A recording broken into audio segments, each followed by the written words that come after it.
tayo po lahat ay tumayo. Tayo po lahat ay tumayo.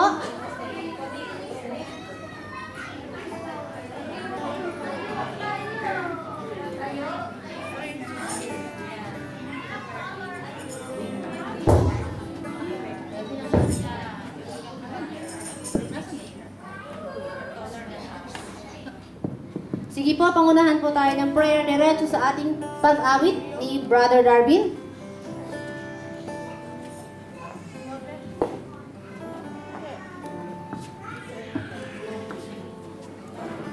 Okay, let's close our eyes. Pigit po natin na lahat ang ating mga mata at muli, damahin po natin ang presensya ng ating Panginoon. Let us pray. Panginoong Ama, dakilang Diyos na makapangyarihan sa lahat. Lord, muli kami nagpapasalamat, nagpupuri sa inyo. Hindi lamang po sa kasiyahan na nararamdaman po namin ngayong mga oras na ito, Panginoon. Kundi, Panginoon, salamat po sa inyong pagkilo sa buhay po ng bawat isa. Lord, salamat po, Panginoon, sa lahat ng bagay, Panginoon, na mga natututunan po namin, sa lahat ng bagay na, Panginoon, na ngayon po ay nai-experience po namin, Lord, ang lahat ng ito ay dahil sa inyo, Panginoon. Lord, wala po kaming ibang gagawin kundi itaas ka, Panginoon, worship ka, Panginoon, sa mga oras na ito, Panginoon. Lord, buksan niyo po muli ang mga puso't isipan po na bawat isa. May your Holy Spirit po, Panginoon, ang kumilos at gumalaw sa bawat isa. Muli, kung may mga pagkakasala at mga karumihan po kami, Panginoon, patawarin niyo po kami at gawing karapat-dapat sa inyong harapan. Panginoon, sa lahat ng aming gagawin, kailangan po maitaas namin at may worship, Panginoon. Pinupuri ka namin sa ngalan ng anak na si Jesus. Amen! Alright. Are you ready to praise the Lord? Amen. Awitan po natin ang Panginoon.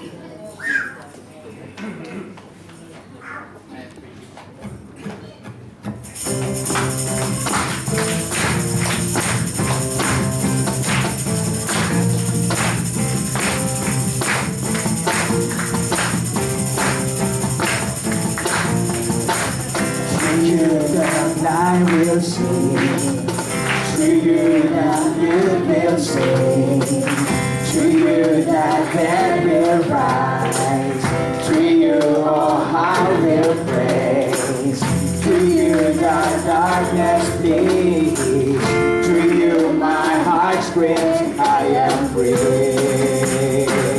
Yes, I am free. I'm free. I am free.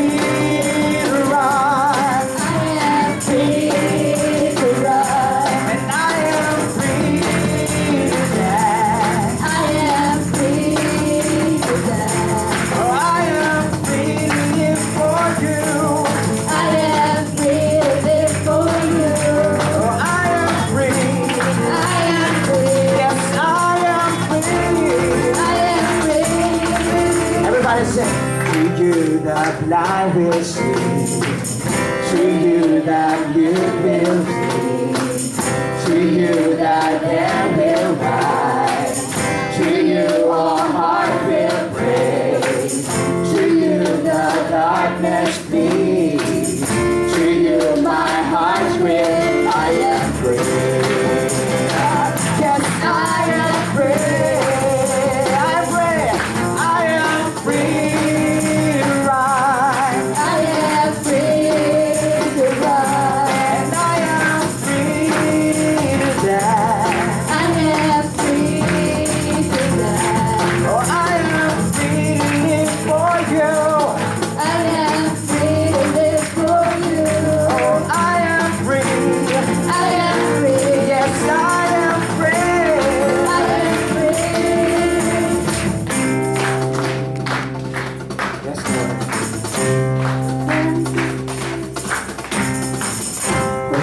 Set free is free indeed. Yes, Lord. Who the Son set free is free indeed. Who the Son set free? Who the Son set free is free indeed. Who the Son set free is free indeed. I am free.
Continue to worship Him.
Yes, Jesus.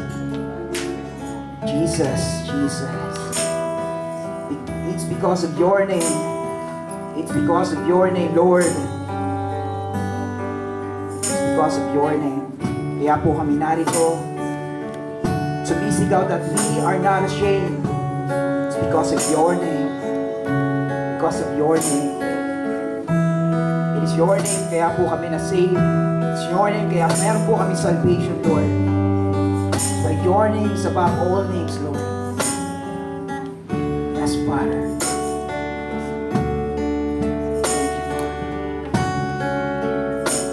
Let's continue to worship Him.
Jesus,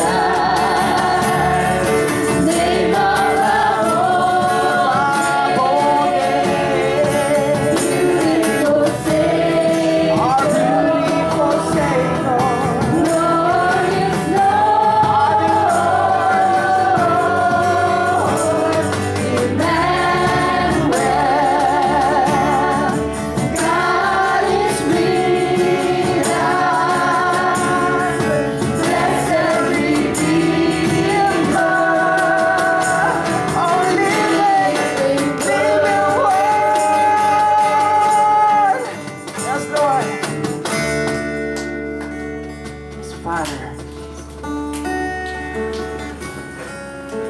For the last time, let's sing the name above all name.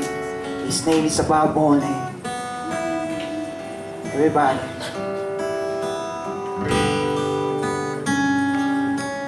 Oh, Jesus. Jesus, name above all names, beautiful Savior, glorious Lord, Emmanuel, God is with us, blessed Redeemer, living Word.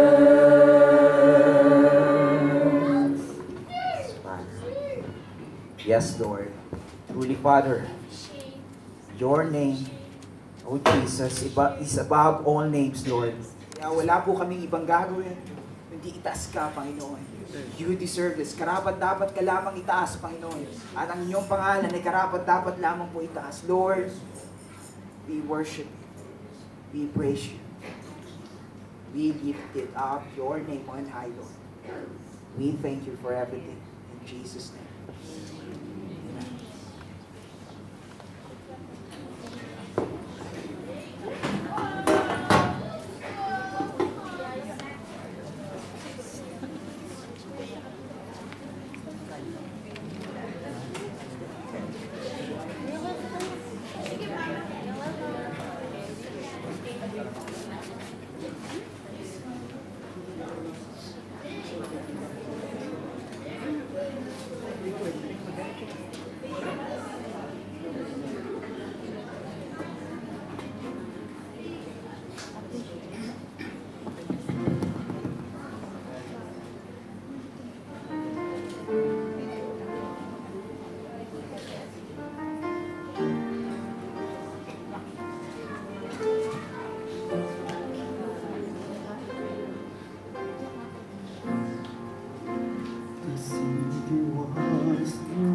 Time was the love he showed, and I'm the one to blame.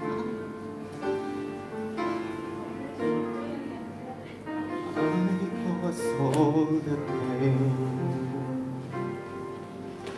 He gave himself the day he wore my crown.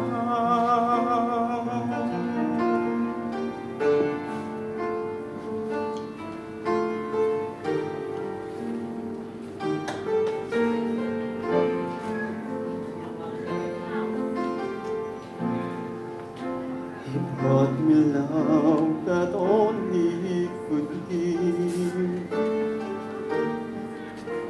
I brought him cost to buy.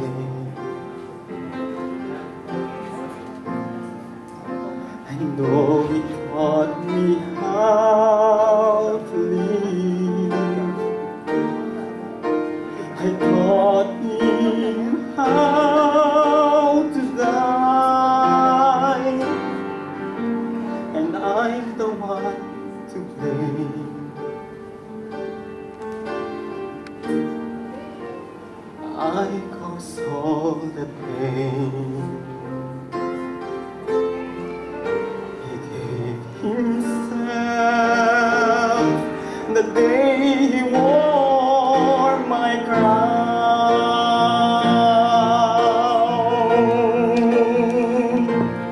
He could have called his holy Father and said, "Take me away, please take me away." He could have said, "I'm And I'm not gonna stay, I'm not gonna pay.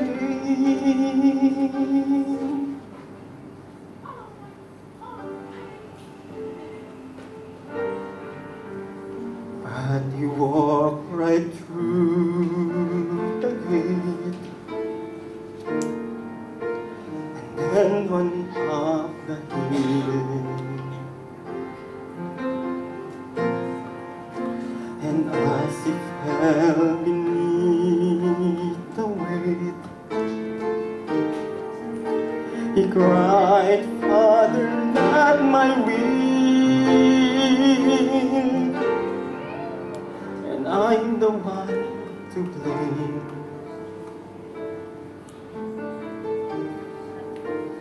I caused all the pain.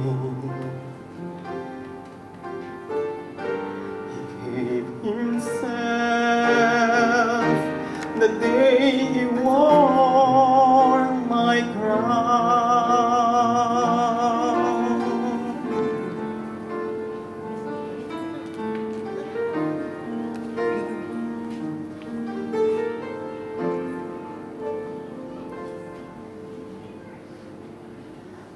And I'm the one to blame.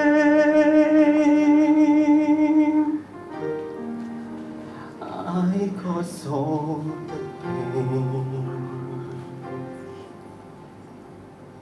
He gave himself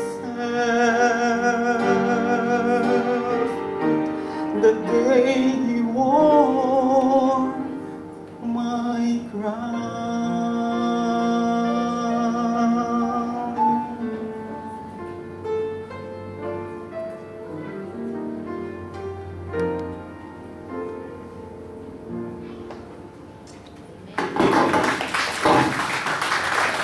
Amen. Handa natin ang ating puso't isipan sa pakikinig ng salita ng Diyos. Ito ang ating huling hamon sa gabing ito. Tawagin natin ang Reverend Ferdy Laos.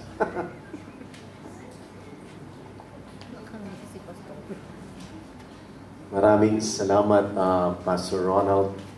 Para hindi niyo po makalimutan ang aking apelyido ay isipin niyo na lang po yung Laus.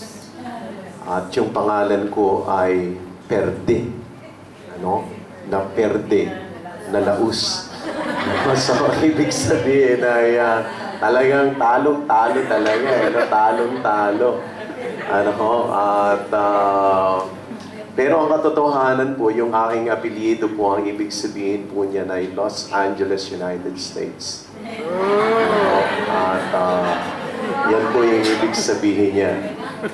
But anyway, ay magandang gabi po muli sa inyong lahat. Pastor Laksa, Mabeth, magandang gabi po muli sa inyo. And I'm really very much honored to be with you and to hear your testimony and all that you have done for the glory of God. I'm so blessed and I'm so encouraged, Pastor Ronald, also, though you may not really know me that well. But anyway, kumbaga, wala ka na sigurong magawa. Kanina tinatanong ako ni Bro, sabi ko kasi sa kanya, humalili lang ako kay Bishop. Sabi niya, buti Pastor, wala naman kayong, wala kayong ginagawa, walang sa inyo. Sabi, wala naman nag-iimbita sa akin. nakapunta ako rito nang hindi naiimbita. Isipin niya yan, di ba? So, pero kayo nagpapasalamat sa Panginoon at nakilala ko kayo. Nakilala ko ang mga magaganda, mga guwapo, at mababait na miyembro ng inyong iglesia. Amen, di ba? Amen. At ako'y naniniwala kasi tignan ko pa lang ang mga mukha ninyo. Talagang mukhang hindi nga kayo makakabasag ng pinggan. Mukhang kaldero pa basagin. At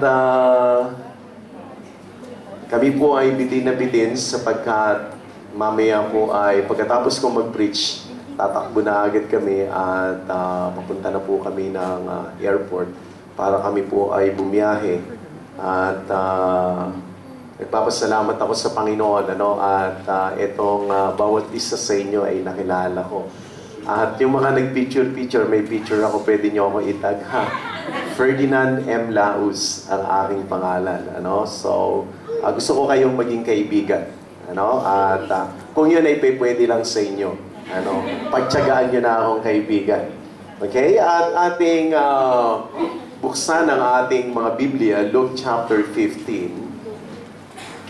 This is a very well-known story about a young man na siya ay umalis sa bahay ng kanyang ama. Luke chapter 15. Sino po na sa inyo nakakaalam ng istorya ng the prodigal son? Okay? So, basahin po natin. Ano? Siguro, alam nyo naman ito. Magbabasa na lang ako ng konting, ang nakalagay kasi rito ay 11 to 24. Sige, bibilisan ko na lamang. Ano? And he said, a certain man had 2 sons, and the younger of them said unto his father, Father, give me the portion of goods that falleth to me. And he divided unto them his living. And not many days after, the younger son gathered all together and took his journey into a far country, and there wasted his substance with riotous living. And when he had spent all, there arose a mighty famine in that land, and he began to be in want. And he went and joined himself to a citizen of that country, and he sent him into his fields to feed swine. And he would fain have filled his belly with the husks that the swine did eat, and no man gave unto him. And when he came to himself, he said, How many hired servants of my fathers have bread enough and to spare, and I perish with hunger? I will arise and go to my father, and will say unto him, Father, I have sinned against heaven and before thee, and I'm no more worthy to be called thy son. Make me as one of thy hired servants. And he arose and came to his father, but when he was yet a great way off, his father saw him and had compassion, and ran and fell on his neck and kissed him. And the son said unto him, Father, I have sinned against heaven and in thy sight, and am no more worthy to be called thy son. But the father said to his servants, Bring forth the best robe, and put it on him, and put a ring on his hand, and shoes on his feet. And bring hither the fatted calf, and kill it, and let us eat and be merry. For this my son was dead, and is alive again. He was lost, and is found, and they began to be merry. Shall we go to the Lord in prayer? Almighty God, we thank you, Father, for this wonderful opportunity, Lord God. We can once again hear thy word, oh Father. I just pray, Lord God, I beg you in the mighty name of Jesus, Lord, that help us, oh Father, not just to listen to the word of God, but meditate upon it, oh Father, and help us to apply this, thy word, oh Father, in our daily living, Lord God. Oh Father, I pray, Lord God, that you might talk to each one of us, oh Father, tonight. I pray for the guiding power of the Holy Spirit to be upon each one of us. Give us wisdom and understanding, Father, and also every work of Satan and his cohorts we adjure in the mighty name of Jesus, and let the mighty power of God be upon each one of us, Lord.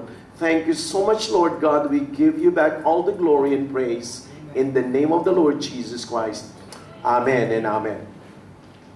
So, prodigal son, sino na nga po uli yung mga nakarinig na ng istorya ng prodigal son? Okay. Ano po ibig sabihin ng prodigal son? Ang suwail na anak. Meron ba ditong prodigal son or a daughter? Meron bang prodigal dito? Sa itsura nyo pa lang, mga wala talaga eh. Kasi yung mga itsura ng mga members dito, mga masusunurin talaga sa mga magulang. At di katiting man at isang pagkakataon ay walang mga sumuwat. Amen po ba? Sis, lagi ka natatawa. Hindi lang matanggap, pare-pareho. Sahin mo, hindi. May mga kilala ako eh. Sino na sa inyo rito ang naglayas? Naglayas? Tapos pagkatapos ng 10 minutes, bumalik na agad. Naglayas pa no? Hindi nga alam ng mga magulang na naglayas siya no? Kasi pag umaalis siya, isang araw nga siya nawawala di ba? Sino yung naranasan maglayas? Okay, ayan. Gaano ba kasarap ang buhay ng maglayas? Nakakatakot? Bakit nakakatakot? Hindi mo lang sa kapupunta, ano? At saka yung mga taong pupuntahan mo naman, hindi ka naman nila arugain ng mahabang panahon. Di ba? At minsan nakikitulog ka lang, kung saan ka lang patulog, ano lang pagkain mo. At naranasan ko na rin mag-stow away kasi ayaw ko nang sumunod sa mga magulang ko para magtingin ko, kaya ko na buto-buto ko At sabi ko, itong mga magulang ko na to, mga kontrabida sa buhay ko. Lagi na lang kung ano yung gusto ko, yun ang ayaw nila.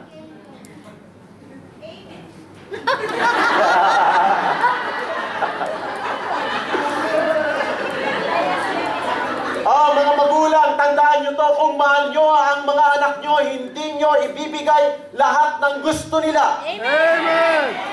Pag ibinigay nyo lahat ng gusto ng mga anak nyo, hindi nyo sila mahal. Amen! Di ba, kaliliit pa lang yan Daddy, bakit? Bigyan mo ako kutsilyo, sasaksakin ko yung kaaway ko, pambihira. Nagkabiyado ako, ibibigay mo ba yun?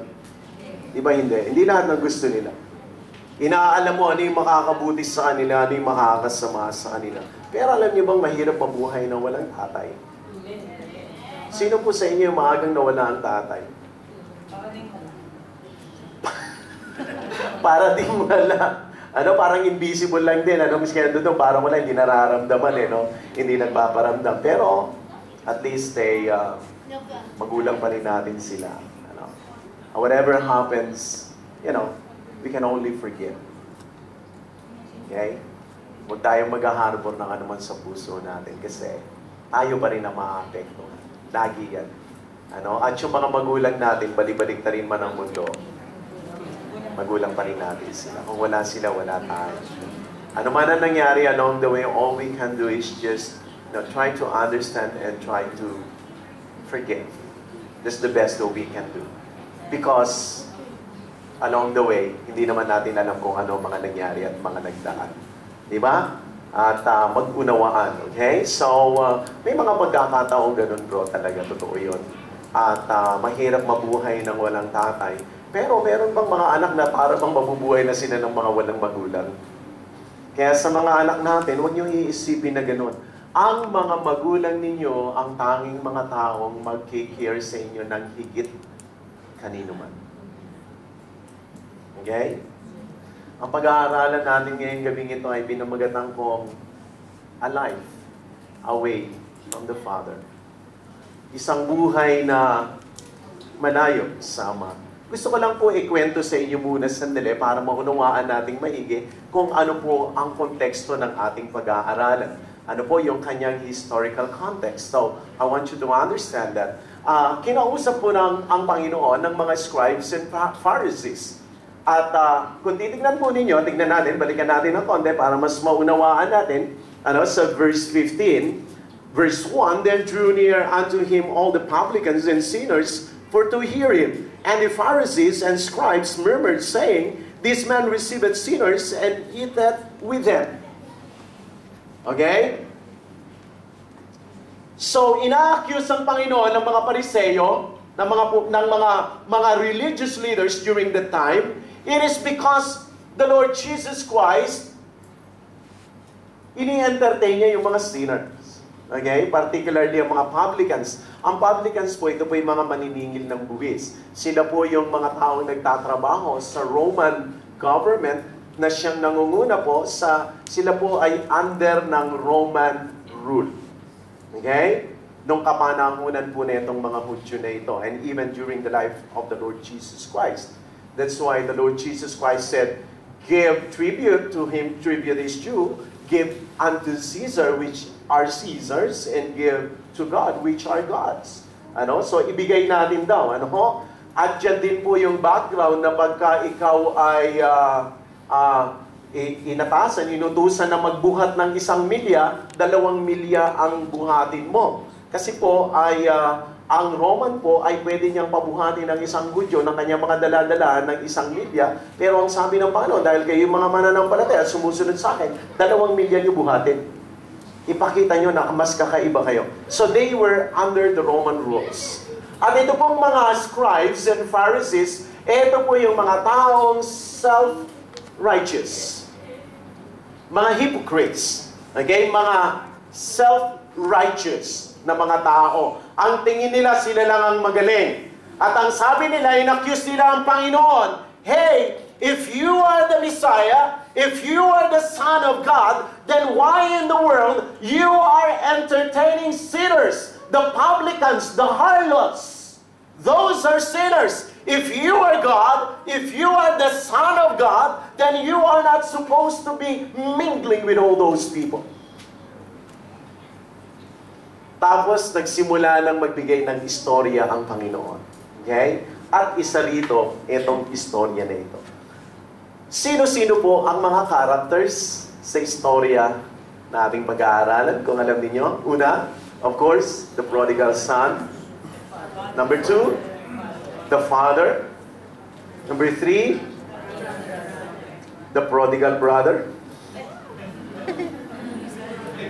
Okay? Ano pa? Sino pa?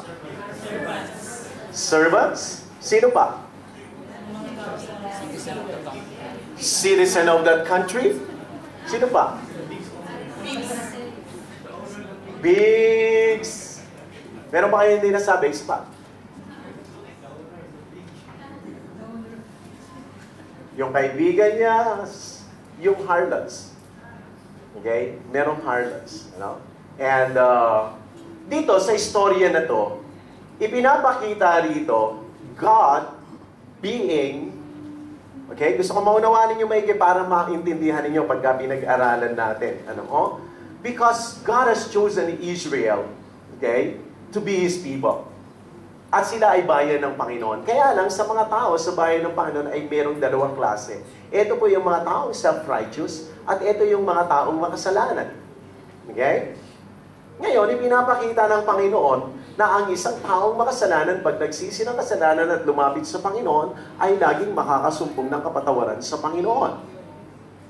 Kaya ang tinutukoy po dito ng mga scribes and Pharisees, ito po yung kapatid na hindi marunong magpatawad.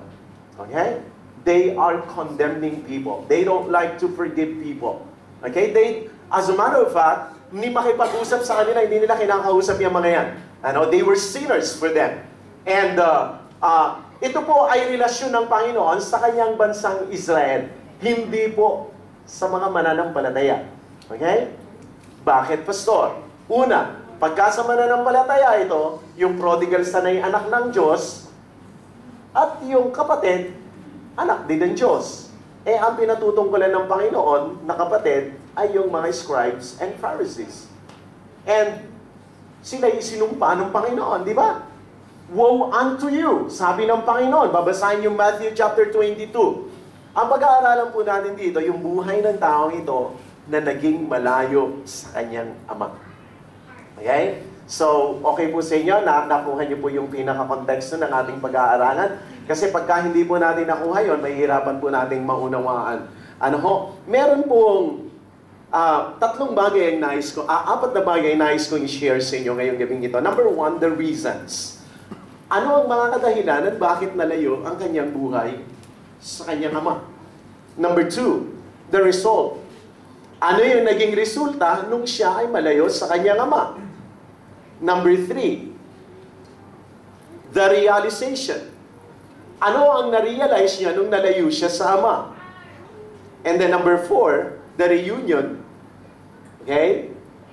Paano siya muling nakabalik sa kanyang ama nung siya ay malayo sa ama? Yan po yung apat na bagay ang pag-aaralan natin at tayo po ay mag-reflect sa ating mga sarili. Ang lahat ng mga kasulatan ay isinulat para sa atin, para sa ikatututo natin, okay? Para yung mga bagay na nangyari sa kanila ay huwag na nating ulitin. Ang sabi ko nga kanina sa klase ko, experience is the worst teacher. Why? Because experience will give you first the examination. before the lesson. While learning from the experience of others, okay, kunyari, merong nabuntis, kunyari lang, at ikaw ay dalaga, sabi mo, ayoko naman, hindi ako magpapabuntis, no? Okay? And hindi mo na kinakailangan daanan yung dinaanan niya para lang malaman mo kung ano yung kalalagayan niya. You need to learn from her. Kinakailangan ka ng matuto. Ano kaya yung experience of others will give you first the lesson before your examination. Okay? Kaya, hindi ko naman sinasabing pangit ang experiences, pero pwede namang wag na nating ma-experience. We don't have to go through such, pains, suffering, shame, so on, and so forth. Di ba? Yun yung ano nun eh. Ano yung mga naging dahilan? Bakit ang kanyang buhay ay naroon dati sa Ama? He was well provided of everything that he needs. Siya hindi pinababayaan ng Ama. Siya ay nasa kalinga ng Ama. Napakabuti ng Ama sa kanya. Napakabait ng Ama sa kanya. Ang pag-ibig, ang pagmamahal ng Ama dito sa anak na ito ay sukdulan. Pero bakit isang araw naiisip ng batang ito na umalis sa piling ng kanyang Ama? Number one, because of a wrong choice. Nagkamali siya ng desisyon sa kanyang buhay. Kaya nararapat din nating maunawaan na may mga pagkakataon sa ating buhay. Sabi ng Proverbs chapter 16 verse 25, there is a way that seemeth right unto man, but the end of it are the ways of death. Minsan mayroong mga bagay na akala mo ito ang mabuti, akala mo ito ang maganda, and you never consulted the Father, and you never asked the Father, hey, is this your will in my life? Na akala mo magaling ka na, akala mo matalino ka na, akala mo sufficient ka na sa sarili mo, that you can already decide for yourself. Akala natin minsan may mga choices tayo na pagpipilian. Ang sabi ng Proverbs chapter 3 verses 5 to 7, anong sabi nun? Trust in the Lord with all thine heart and lean not unto thine own understanding. In all thy ways acknowledge Him, and He shall direct thy paths. Be not wise in thine own eyes. Fear the Lord and depart from evil. Huwag kang maging matalino sa sarili mo na akala mo yung pinili mo, ito yung nais ng Ama. Kinakailangan pagkagagawa ka ng desisyon sa buhay mo, kinakailangan matutunan mong lumuhod, pumikit, humingi ng payo sa Diyos. Panginoon, ito ba ang nais mo sa aking buhay? Yung mga pagkakataon, bigla-bigla na lang tayo nagdidesisyon. Meron po ako isang miyembro. Sabi ng kaibigan niya, sa Amerika, mag-aaral ka ng caregiving. Kukunin kita rito. Nag-aaral ng nursing, pinalitan. Nag-caregiving na lang, short course. Sabi ko, huwag kang magtiwala sa tao. Sabi ng Bible, sinusumpa ng Diyos ang ang nagtitiwala sa tao at hindi sa Diyos. That is in Jeremiah chapter 17 verse 5. Okay? So umasa siya. Nag-change siya ng course. Itinigil niya isa. Sabi ko, no. Nevertheless, Pastor Laksa, yung pagkakataon, pwede mo lang dalhin ng kabayo sa ilog. Pero hindi mo sila pwedeng piliting uminom. If I can only decide for them. If we can only decide for our people, Pastor Ronald, palagay ko, merong mas magandang pagpipili silang mapipili if we can decide for them.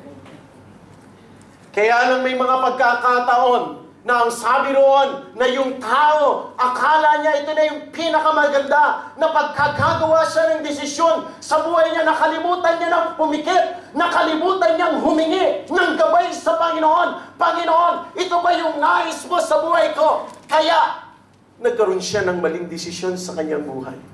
Akala niya pwede na siyang mabuhay ng malayo sa Ama. Akala niya kaya niya na ang sarili niya. At siya'y nagsimulang lumayo. Ang sabi niya sa kanyang tatay, tay, pwede bang kukunin ko na ang aking mana at ako ay aalis na sa'yo. Kung kayo ang tatay, ano gagawin ninyo? Saktan ka, buhay ka pa, hinihingi na yung mana, di ba? Anak, pwede ba hintayin mo muna akong matodas bago kunin yung mana? Kaya naman yan, ano? Buhay pa ako. Sabay, nangyayari rin naman dito yan sa atin, sa Pilipinas, di ba? Buhay pa yung mga magulang, nag-aaway na sa mana. Pero pagka maraming utang yung magulang, wala sa ospital. Di ba? Baka masingil pa kami. Doktor, ano? Because of a wrong choice. Pagka gagawa ka ng desisyon sa buhay mo, pwede bang pumikit ka muna at lumuhod at sabihin mo sa Panginoon, Panginoon, ito po ba ang nais niyo sa buhay mo? Number 2. Number 1 is because of a wrong choice. Number 2, because of a wrong course. Ano? Because of a wrong course. Yung landas na tinahak niya, iba. Papalayo sa Ama. Imbis na manatili sa Ama, ang pinili niyang daan, ito yung daan na masalimuot, daan na paglayo sa Ama, daan patungo sa kasalanan.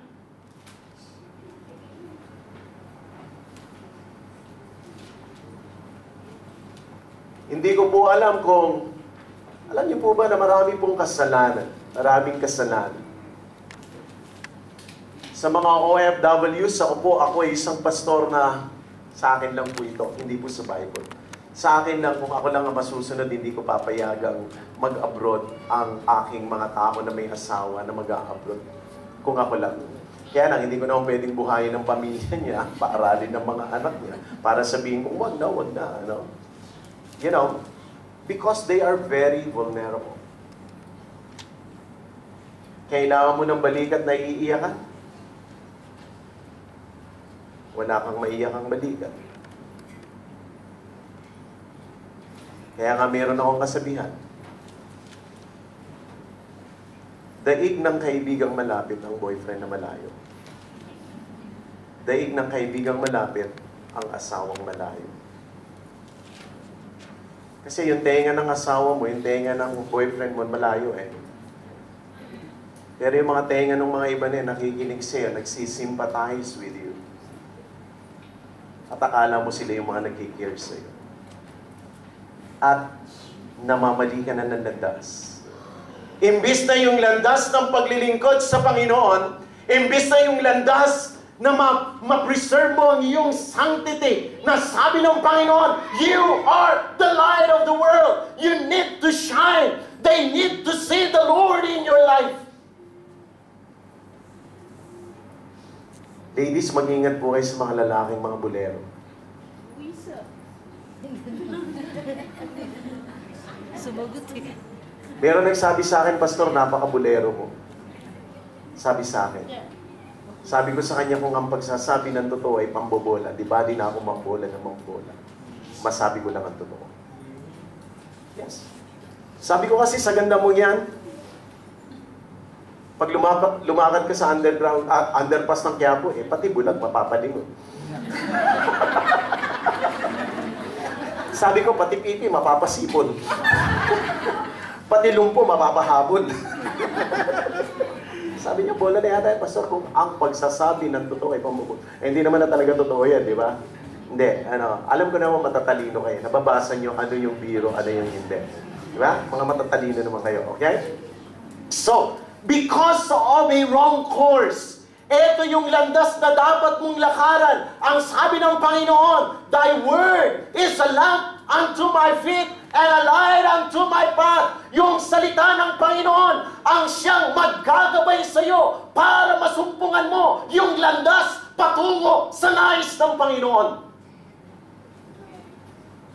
Pero pagka binaliwala mo yan, ikaw ay nagpatalo sa mga bagay sa puso mo at sa pita ng laman.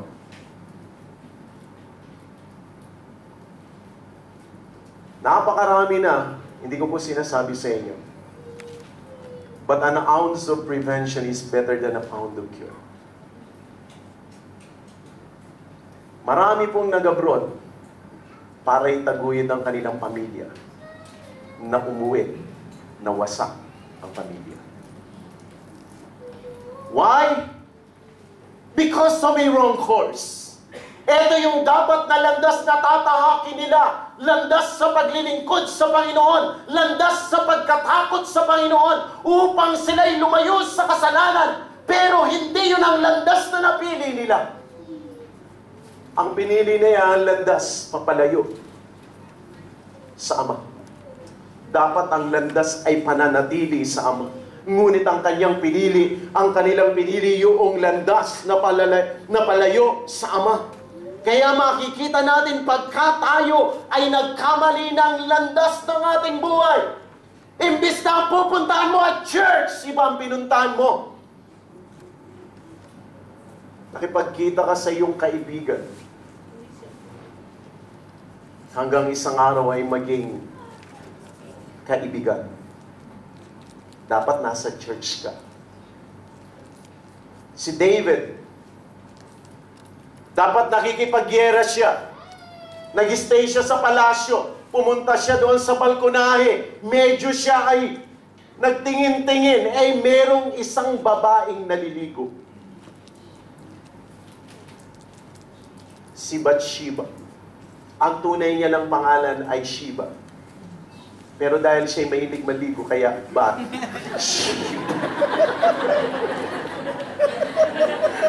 Hindi, alam kong alam niya yan. Naliro lang yan. Ano? Alam ko naman yun. Ano? Sa talino nyo yan, imposibleng makalusot sa inyo yan. Ano ho? Si Bathsheba, wala naman talaga siyang planong gumawa ng kasalanan. Pero dahil hindi siya nararapat sa lugar na yon, hindi dapat yung landas na yun siya naroon. And he became so vulnerable, it is because he was not supposed to be in that place. Eh nakita niya, naliligo. Matalas din na bata dito, gabi. Siguro parang may mga $6 million man ang kanya mata. May zoo. Eh ang asawa, si Uriah, nasa gyera. Pinatawag. To make the long story short, nangyari ang hindi dapat mangyari. Nabuntis si Bathsheba.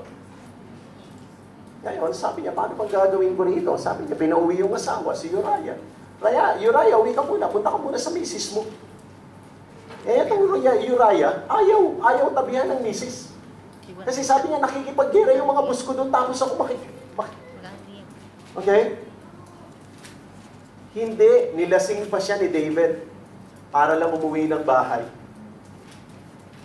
Alam niyo ba, isang bagay na pinagtatakahan ko sa buhay ko? Bakit ang mga lasing gumagapang na nakakauwi pa ng bahay? Meron dalawang mga kaibigan, lasing na sabi niya, pare namin na tayo, lasing ka na pare. Sabi niya, pare, hindi po ako lasing, baka patunayan ko sa'yo, kasama kita doon sa bahay namin. Kapakita ko siya, hindi pa ako lasing, pare. Biyahe sila, mga nakikita mo ba yung bahay namin na yan? Yan yung bahay namin, gate namin yung pare. Katok sila. Pinuksan. Eto, pare. Katulong namin to. Katulong na! Lasing na, gumagapang na yun, ha? Yun nga ba, balik sa kwarto. Ayaw, ito mo yan, yung mga natutulong yung mga anak ko yan, pare. Punta sa master bedroom. Sabi niya, kikita mo yan, pare, misis ko yan, pare. Yung katabi niya ako yan. Wala na, lasing na talaga. Ako yan. Binuhin mo, kapaniwala niya sarili niya na siya yun. Lasing na nga talaga. Okay? Eh dapat minsan nasa church ka. Dapat nasa bahay Bible study ka. Dapat nasa soul winning ka. Eh bakit hindi ka nagpunta ron? Saan ka nagpunta? Na dapat nandoon yung landas mo pero hindi yun ang pinuntahan mo. Naging vulnerable ka tuloy. I'm not saying that you would always be vulnerable. But what I am saying is, if that is the will of the Lord for you to be in that place and you are not there, you are vulnerable. So, that's true. So, because of a wrong course. Number three, because of a wrong, makikita nyo ba na yan? Ano yun? Baka hindi ko na nabanggit sa inyo. Because of a wrong choice, verses 12 and 13. Because of a wrong course, verse 13. And then because of a wrong companions, verse 13 and 14. Tingnan natin dito. And not many days after, the younger son gathered all together and took his journey into a far country, and there wasted his substance with riotous living. And when he had spent all, there arose a mighty famine in their land, and he began to be in want. Ano? Ang sabi rito ay nagkaroon siya ng mga maling kasama. Hindi dapat yun yung kasama niya. Ang kasama niya dapat yung ama. Amen? Ang kasama niya dapat yung father. Pero, mas gusto niyang kasama ibang tao. Kristiyano, sino ang mas gusto niyong kasama? Yung mga mananampalataya o hindi mananampalataya? Sino yung mas madalas yung nakakasama sa mga lakad ninyo? Sino yung madalas yung makakakwentuhan? Okay? Kung kayo hindi masaya nakasama ang mga mananampalataya, may problema ka. Pero ako, natutuwa ako dito, magkakasama kayo sa saya ninyo. Okay? Nagkaroon siya ng maring companions. Nagkaroon siya ng mga kaibigan na dapat magsabi sa kanya, bumalik ka na sa ama mo. Bumalik ka na roon sa tatay mo. Mali ang ginagawa mo. Ang tunay na kaibigan at kasama ay yung mga tao magsasabi sa iyo pagkamali ang ginagawa mo. Pagka hindi sinasabi na mali ang ginagawa mo, hindi mo tunay na kaibigan yan dahil hinahayaan kanyang mapahamak. Amen. Okay? Sino yung mga kasama natin nagkamali ng kasama itong batang ito na dapat kasama niya sana ang kanyang ama, pero mas pinili niyang kasama yung kanyang mga kaibigan. Nangyari, siya'y nabuhay ng isang riotous living. He wasted all his substance. He wasted all his substance. Ano ang nangyari? Anong resulta? Number one, his tragic insufficiency. In verse 14. And when he had spent all, there arose a mighty famine in the land, and he began to be in want. Ang sabi nito na dati ang dami niya. Dati siya ay independent. Dati siya ay maraming pera. Pero dahil siya'y lumayo sa ama at mali ang mga taong kasama niya, mali ang landas na tinahak niya, isang araw naubos ang lahat.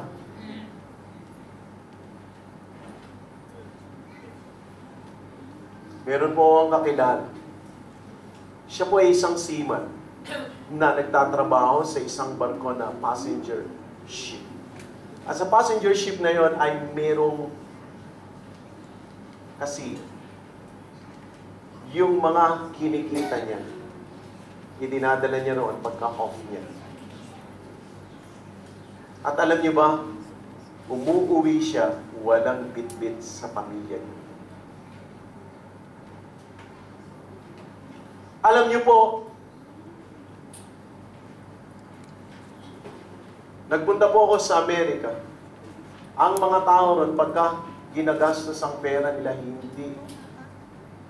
Ang hirap kitain ng dalat doon, pastor. Hindi pinupulot ang dollar sa Amerika, tsatsaniin mo. Kahirap kunin, Pastor Laksa. Tsatsaniin mo. Dahil sa hirap recession ng Amerika, ang daming walang trabaho. Nung nagpunta kami sa New York, meron doong isang pila ng napakahaba ng mga Amerikano na pumipila para sa pagkain. Para lang makakain sila. 20% ng Amerikano ang nabubuhay sa food stamp. Okay? Bakit nangyari? It is because of the recession. Hindi naman dapat mangyari sa batang ito eh. He was well provided of. Ang lahat ng pangangailangan niya tinutugunan ng Ama. And he was not just well provided, he was safe, he was protected. He was secured. Pero bakit naisip niyang iwanan ang kanyang ama? Dahil siya'y lumayo sa Ama, na dating maayos ang buhay niya, na dating pinagpala ang kanyang buhay, ay naging miserable ang kanyang buhay. Kung ikaw ay lalayo sa Panginoon, kung ikaw ay malulugbok sa kasalanan, kung ikaw ay maglalaro sa kasalanan, isang araw, ang buhay mo ay magiging miserable.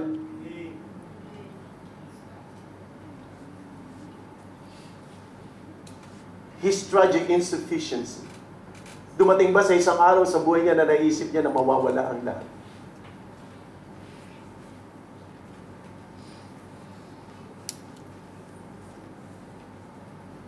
Bakit ang tao laging pinagyayabang ang bukas at saka ako nagagawin yan? Kasi walang taong nakakaisip na bukas pwede na siyang mamatay. Kaya nga ang sabi ni Moses in Psalm 90 verse 12, so teach us to number our days that we may apply our hearts unto wisdom. Panginoon, pwede ba ipaunawa mo sa amin gaano lang kami katagal mananatili sa mundong ito o kailan kami mamamatay o gaano kaiksi ang aming buhay para magamit namin sa paglilingkod sa iyo. Kasi ang Pilipino po mahilig mag-procrastinate. Okay? Tsaka na, manyana habit. The road that leads to by and by will end to the house of never. Kamamamaya mo ng kamamamaya, hindi mo na magagawa. Mamaya na, nagawa mo ko. Hindi na.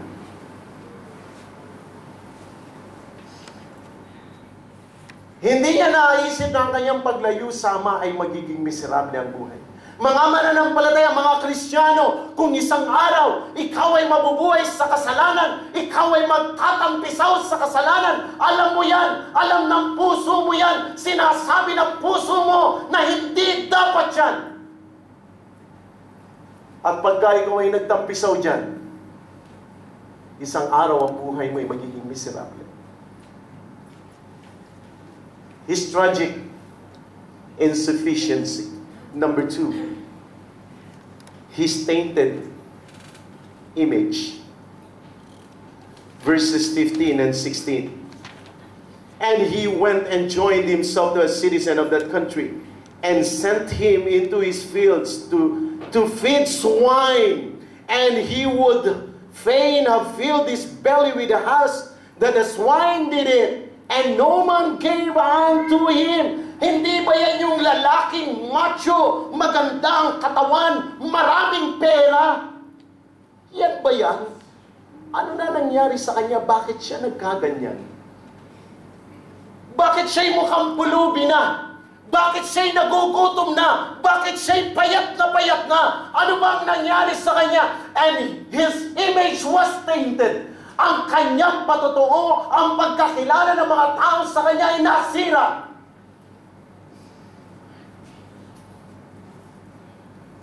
Pagka ikaw ay lumayo sa Ama, pagka pinili mong mamuhay sa kasalanan, pagka pinili mong sumuway sa Panginoon, lumayo sa landas na nais ng Panginoon, masisira ang patotoo mo.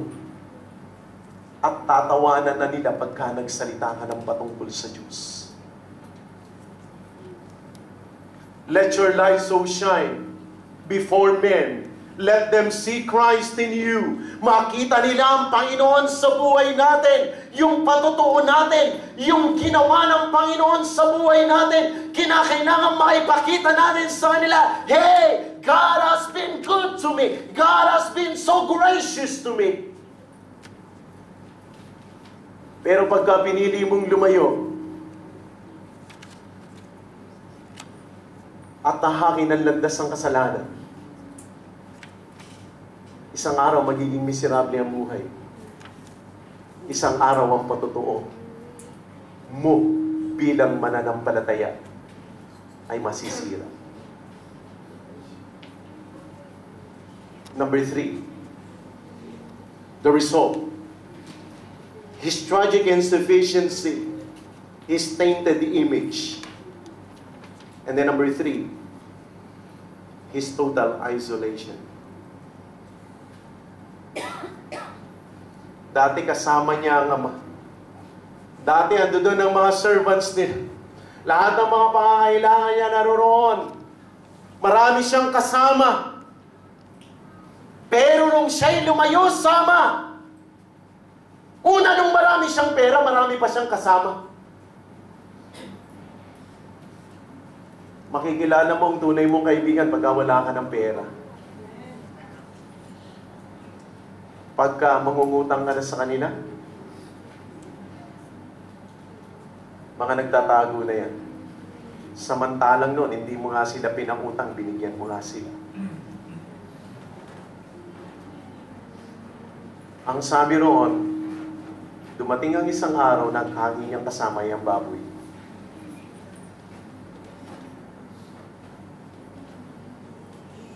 At sa sobrang gutom niya, muntik-muntikan niya ng kainin yung pagkain ng baboy.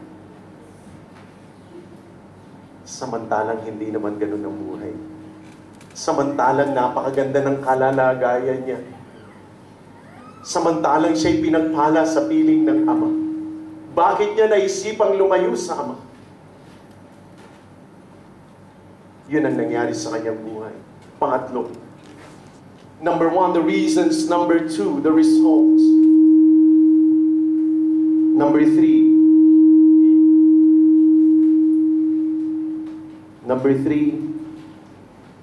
the realization.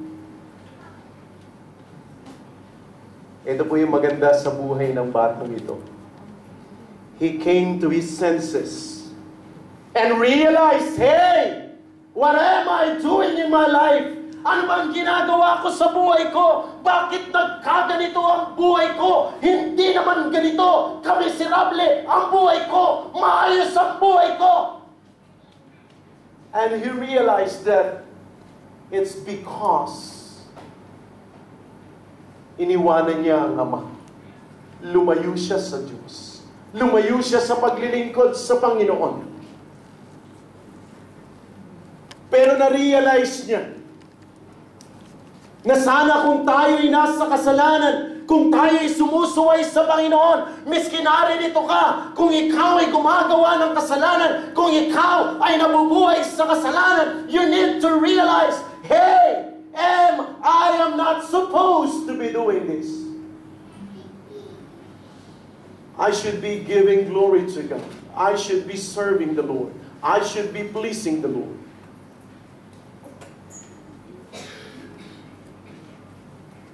The realization, number 1, his honest reflection. In verse 17, his honest reflection.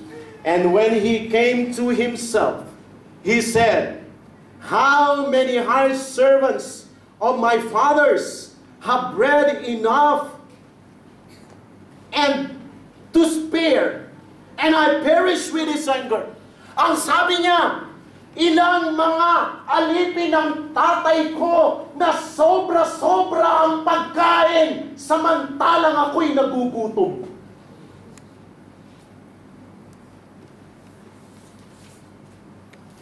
Kung tayo man ay lumayo sa Ama, kinakailangang matutunan natin magkaroon tayo ng honest reflection. Huwag mo nang i-justify. Huwag mo nang Pinturahan ng maganda ang pangit. Huwag mo nang pagandahin ang isang bagay na bulok, na sira. Huwag mo nang paniwalain ang sarili mo na yun ay maganda. Once you know, you need to realize, kinakailangan kang magkaroon ng honest reflection. Nawalay ako sa Panginoon. I displeased God in my life. I have sinned against God.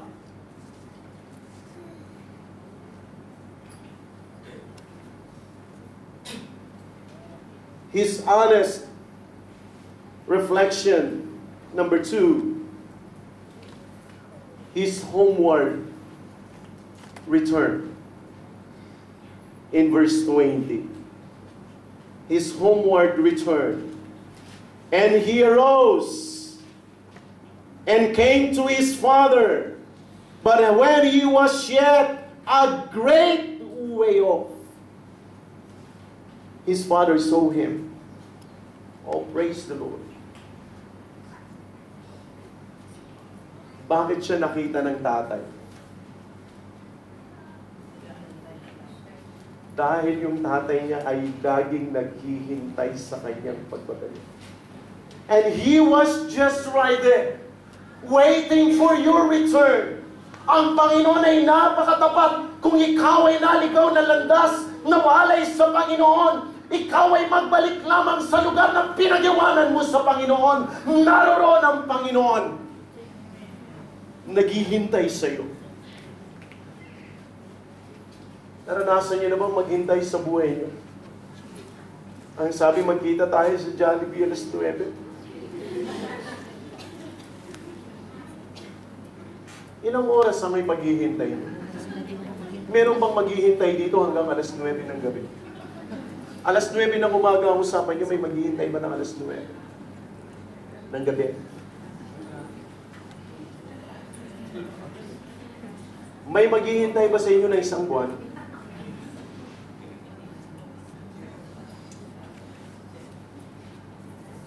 Sabi ng Jeremiah chapter 2, verse 32, sabi ron, can a maid forget her ornaments, or a bride her attire? But my people have forgotten me, days without number. Makakalimutan baga ng dalaga ang kanilang mga pampaganda. Tignan mo ang bag nila, ano ang laman. Merong maliit na salamin. Merong suklay, merong pabango, merong foundation, meron yung... Ano sa nga, ganyan na. Kahit si na pinigbata, ganun lang. Kinaganon pa. Sus Joseph yan, di ba?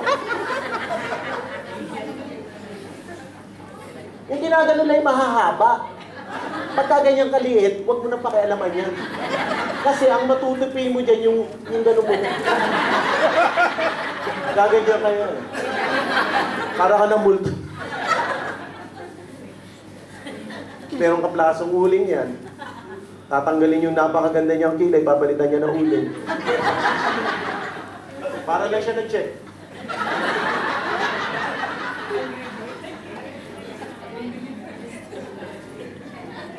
Inalan na nga ng Panginoon ng maganda, pinapangit pa.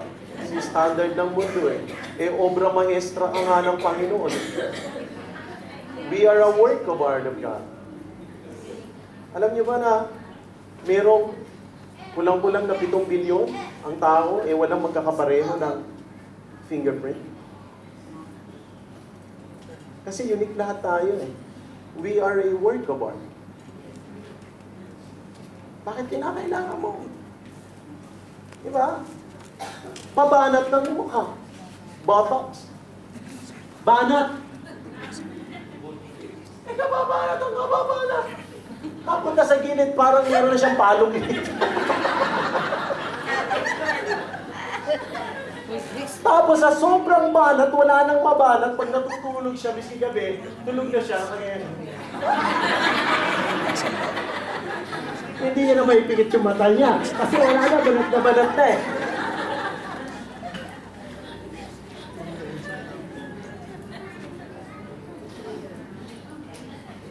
Kapatid, naligaw ka ba ng landas? Nalayo ka ba sa Panginoon?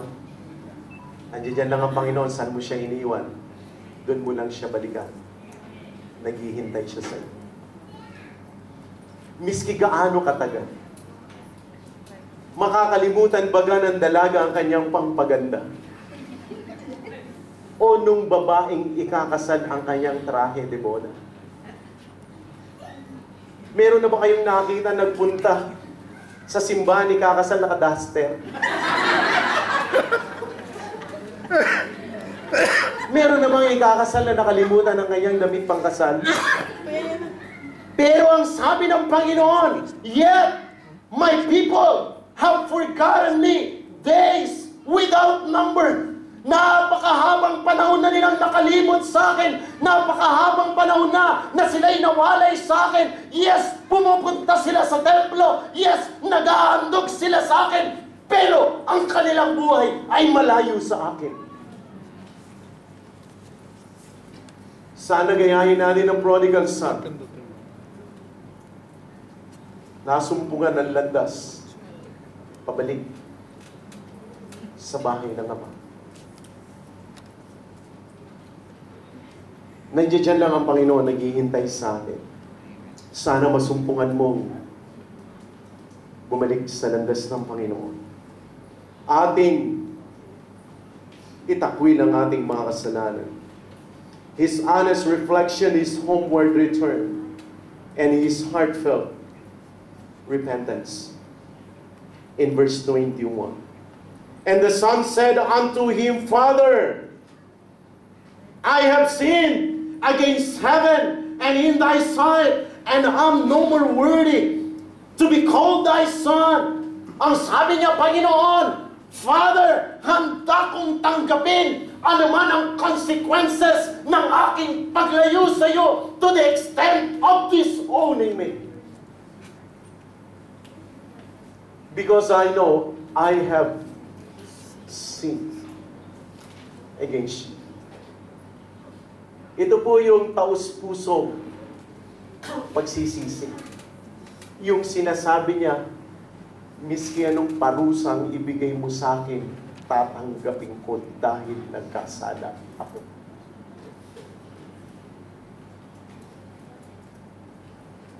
Kaya pagka bumalik tayo sa Panginoon, Panginoon, nagkasala ako, patawarin niyo po ako. Buong puso tayong humingi ng tawad sa Panginoon. Gusto ko lang pong buksan dito para Jeremiah. I-try lang po natin buksan. Jeremiah chapter. Gusto ko lang pong ipakita sa inyo ang kabaitan at kabutihan ng Panginoon. Ang sabi sa Jeremiah chapter 3 verse 1. They say, if a man put away his wife and she go from him, and become another man's, shall he return unto her again? Shall not the land be greatly polluted? But thou hast played the harlot with many lovers. Yet return again to me, saith the Lord.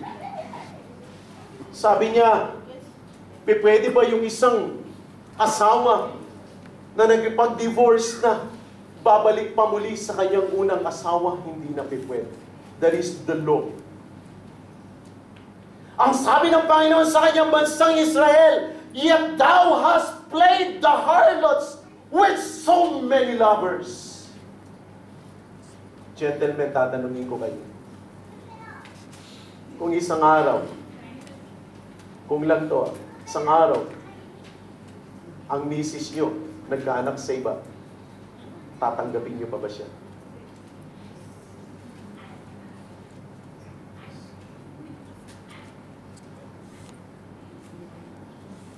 Tinanggap.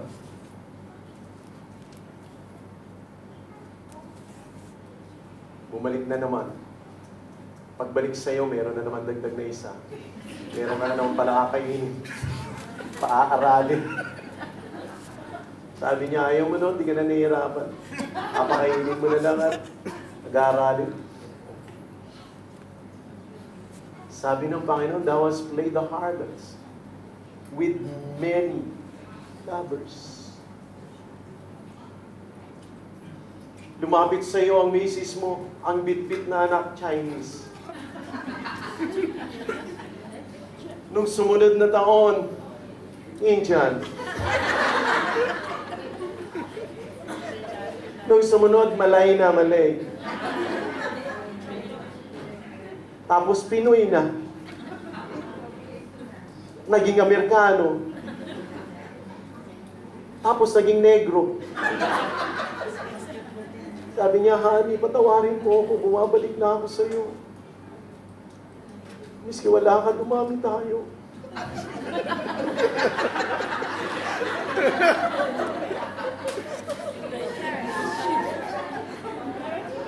Tatanggapin niyo ba? Pag-isipan niyong may.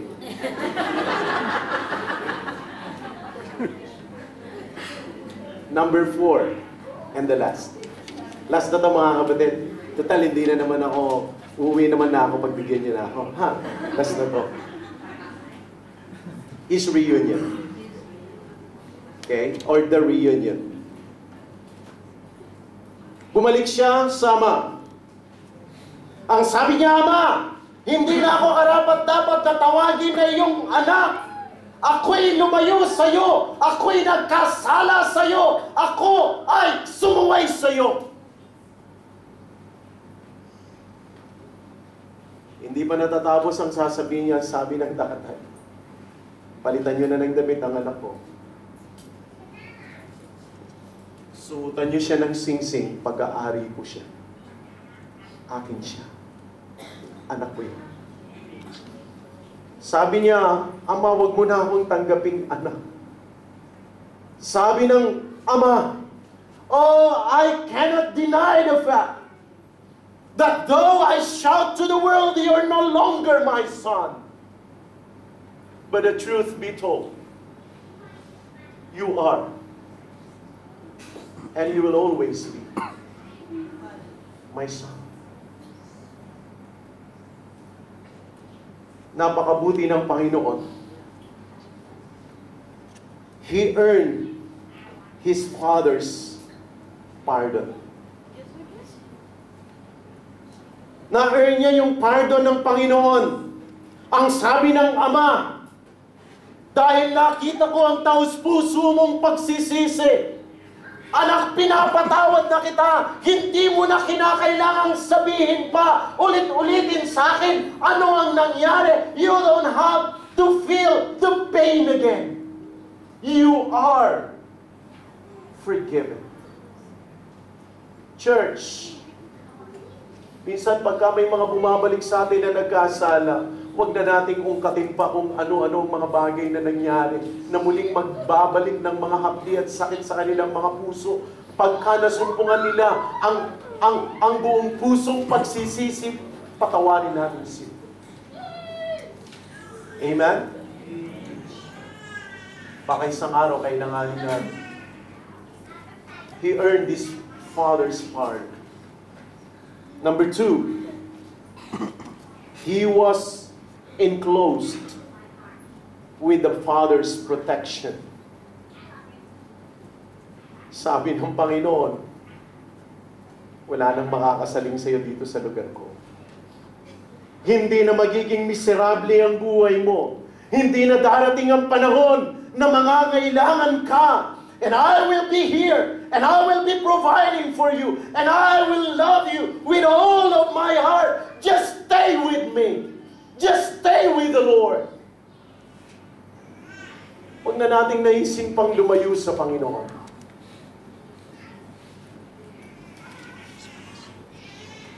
Pinoteksyonan siya ng Panginoon. Pinatawad, pinoteksyonan. And number 3 and the last, he enjoyed his father's provision. Sabi ng ama, magpatay ng pinatabang guya. Sapagkat itong aking anak, dati na siyang patay, Wala na siya. Akala ko na wala na siya sa akin. Akala ko patay na siya, pero siya ay muling nabuhay. And that would always be a reason to rejoice.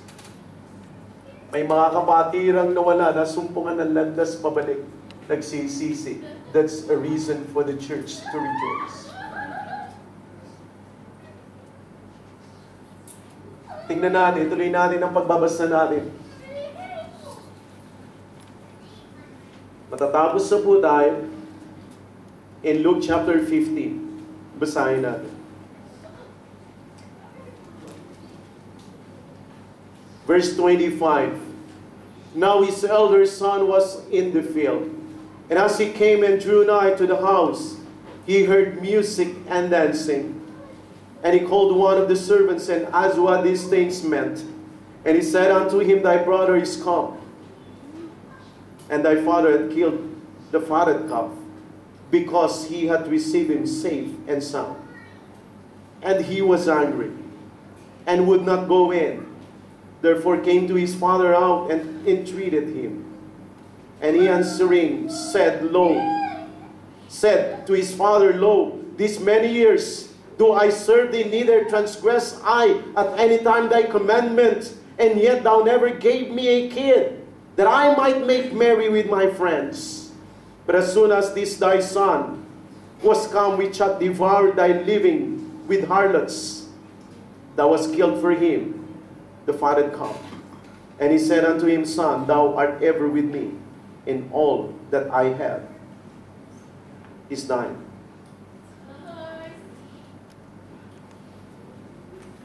Minsan,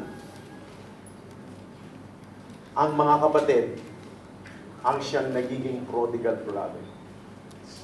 They just cannot forgive. Nagpatawad na yung ama. Sila hindi pa nila kayang magpatawad. Ayaw na ng pag-usapan ng ama. Inuulit-ulit niya pang pag-usapan. Church, sana, pagka mayroong mga mananampalataya na nalubog sa kasalanan, nagsisi, bumalik, sana, huwag tayong maging kagaya ng prodigal brother, na imbis na yakapin, salubungin, welcome back, my brother. Welcome home. Welcome sa presence ng Father. Sana maging ganun tayo. Mga kapatid, a life away from the Father. May we all stand to please as we go to the Lord in prayer. Lord God, we thank you. Panginoon, maraming salamat po sa iyo. Napakabuti. Kung bibilangin mo ang kasalanan, Panginoon, wala nang pagkakataon na makakabalik pa kami sa iyo. You know our frame, O Father. We're dust in thy sight. We don't have the strength within ourselves, O Father. It is only by your grace, O God, that we can stay and serve you. Habang lahat ng matay nakapikit, natahuli na kayo po. Kapatid, baka miskin na sa church ka, meron kang ginagawang masama. Meron kang kasalanan ginagawa. Oh, you will never prosper. You will be living a miserable life because your life is away from the Father. Kinausap ka ng Panginoon. Presensya ng Panginoon at sabihin mo sa Panginoon na laman ng puso. Sabihin mo sa Panginoon, Panginoon, I disobeyed you. I displeased you, Lord. And I am supposed to be staying by your side, enjoying your presence. Pero Panginoon, iba ang sinamahan ko. Iba ang landas na pinili ko. Maling desisyon ang ginawa ko. Pero kapatid, hariyan lang ang Panginoon, handa kang laging pagdating. Meron ba sa ating kalagitnaan? I encourage you to come forward. Kinausap ka ng Panginoon. Whatever that might be, kinausap ka ng Panginoon. I encourage you to come forward and pray to the Lord. Come on. God is waiting for you. Why don't you come forward? and pray to the Lord, Lord, help me. Lord, sana huwag mawalay ang buhay ko sa iyo. Sana manatili akong naglilingkod sa iyo, Panginoon. Oh, have mercy upon me, Lord. Maraming salamat sa lumapit na kamon. God is waiting for you. Hindi na po ako magpapakatagal sa Kanya yan. Kung kinausap ka ng banal na Espiritu, huwag mo siyang pigatiin. Kinakausap ka niya. Huwag kang mahiya sa mga taong nakapaligid sa iyo. Nakikita ng Panginoon ang puso mo. Nakikita ng Panginoon ang buhay mo. Oh, you can hide from people. But never from the Lord. He knows us. Bakit hindi ka lumapit? Yes, maraming salamat. Mas malapit ng konti rito para yung iba makalapit pa. Ano man ang pangungusap sa iyo ng mensahe ng Panginoon, inaanyayahan kitang lumapit sa una. Kinausap ka, tinouch ka ng mensahe ng Panginoon. I encourage you to come forward. God is waiting for you. Gaano ka man kalayo napunta, ano man ang ginawa mo, nakalimutan mo man ang Panginoon, ngunit masumpungan mo lamang ang landas, pabalik sa Panginoon. Oh! He's just right there waiting for you with open arms, waiting for you, willing to forgive, willing to embrace you again, and to tell you, you are, and you will always be, my son. Welcome home. Welcome back. Come on, God is waiting for you. Sa loob ng isang minuto, ako'y mananalangin na you still have the opportunity to come forward, to talk to the Lord. Sabihin mo sa Panginoon ang laman ng puso mo. Come on. Huwag mo hayaang magtagumpay ang kaaway. Napipilitin kang paliwalain na hindi mo kinakailangan lumapit. Pipilitin kang paliwalain na hindi mo kailangan magsisi ng kasalanan at lumapit sa Panginoon. Oh, you need to come forward. God is good. Aayusin niya muli ang buhay natin. Isusuot niya muli yung robe ng righteousness sa atin. Susuotan niya tayo ng singsing na magsasabing, tayo yung mga anak. Hindi tayo taga-alaga ng baboy, hindi tayo miserable. Merong magandang bagay na nakalaan para sa atin ng Panginoon. Oh, God is waiting for you. Why don't you find your way back home? And your Father is there, longingly waiting for you. Meron pa ho ba? Ako po'y mananalangin na you can still come forward and say, pray, Lord God. I thank you for the Word of God. We thank you, Lord God, for talking to us once again, oh Father. For breaking our hearts, Lord God, that the Word of God might enter in and transform us and be what you want us to be, oh Father. Oh God, forgive us of our wanderings, of all the sins that we have committed against thee, oh Father. Forgive us. Huwag mong hayaang talikalaan pa rin kami ng kaaway. In the mighty name of Jesus.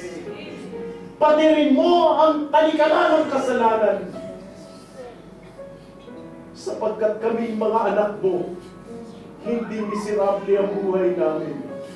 Hindi lubok sa kasalanan ang buhay namin. Kami ay iyong kapulihan. Kami ang iyong kaluwalhatian. O Panginoon, I just pray for all these people, oh Father, we came forward.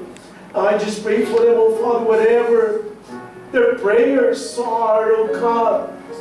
I pray, Lord, I beg you in the mighty name of Jesus, Lord, that you would fulfill, that you would answer their prayers, so Father, whatever it might be, Lord God.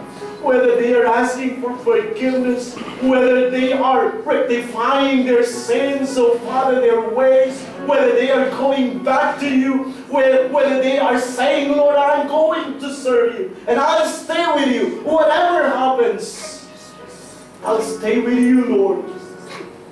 Help me, Lord. Huwag akong mamalay sa iyo, Panginoon. Oh God, thank you so much. Maraming salamat, kinausap mo mga kapatiran dito. Oh God, I pray that you bless our hearts, Father.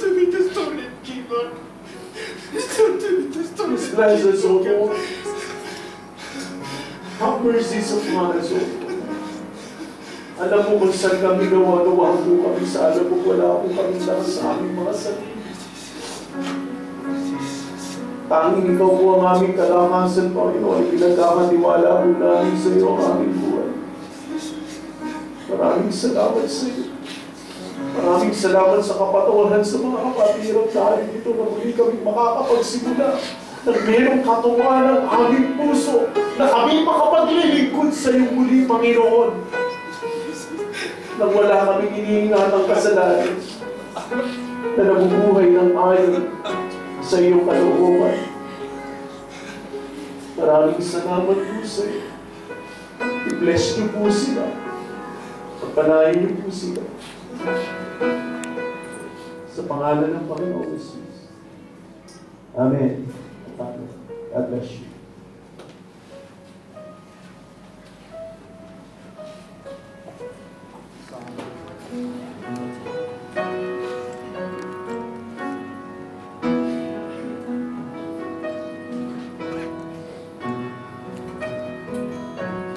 Thousand times I failed, your mercy remains.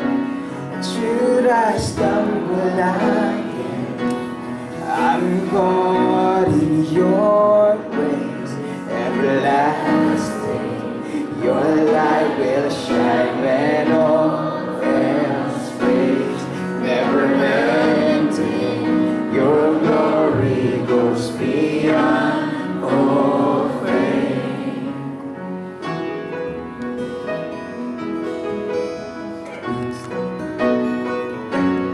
Will above all else, my purpose remain, that I don't lose in myself in bringing you praise. Everlasting, your light will shine when all else fades. Never ending, your glory goes beyond all fame.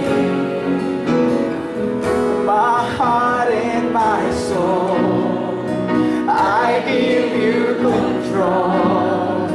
Consume me from the inside out, Lord. Let justice and praise become my embrace, to love you from the inside out. Everlasting, your light will shine then all else fades. Never ending, your glory goes beyond all fame. And the cry of my heart is to give you praise from the inside out. All my soul cries out. Yes, Lord.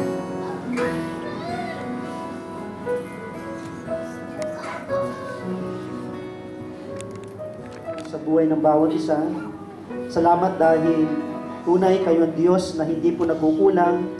Kayo ang Diyos na napakalawak, Panginoon, ng pag-ibig. Wala pong hangganan sa buhay ng bawat isa. And Lord, purihin kayo, Panginoon, sa kapangyarihan ng inyong salita. Na tunay, walang matigas na puso, Panginoon, na hindi pwedeng lumuhod sa kapangyarihan ng inyong mga salita. Kaya Lord, purihin kayo sa mga kaluluwa, Panginoon, sa mga puso na ibinaba ang kanilang sarili, Panginoon, at wala pong ibang binanggit, kundi o Diyos, patawarin niyo kami at kailangan namin kayo sa buhay na ito. ang buhay na ito ay walang silbi kung kayo po ay hindi malayang gumagalaw sa buhay dahil sa kasalanan na pinagpapatuloy. Kaya salamat, Panginoon, sa kalayaan na naranasan ng bawat isa sa gabing ito. Purihin kayo, Panginoon. Purihin kayo sa matamis sa pangalan ni Jesus. Amen, amen. Palapakan natin ang Diyos. Amen. Amen. Sige, makakapo tayo. Purihin ang Diyos. Sa gabing ito, nagpapasalamat tayo sa kabutihan ng ating Panginoon. Salamat po sa lingkod na pinadala ng ating Panginoon at Pastor, maraming salamat po. Ako bilang Pastor po ng Iglesia ay galak na galak sa pagkilos ng ating Panginoon. Sa mensahe po namin napakinggan at paggalaw sa buhay ng bawat isa. Bilang pasalamat, Pastor, ay tinatawagan natin ang ating camp director, ang Kuya Chris, na ipepresent po yung pasasalamat sa ating mahal na Pastor. Pastor.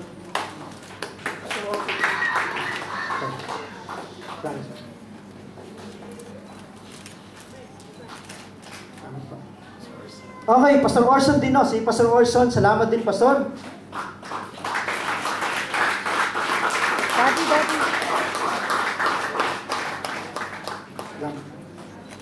Church, thank you very much. Thank you po. Amen. Purihin ng Diyos. After po dito ay lalarga na kami nila, Pastor. Pauwi na kasi baka medyo late. Okay, sige. Maliban, may announcement. Sige, tawagin natin announcement. Okay, para po sa ating announcement, okay? After po nito, 9:30 na ho, hanggang 11 lang po yung ating gawain sa gabing ito. Kaya hinihiling po natin, after nating sa gawain ito, dumiretso na po tayo sa bonfire.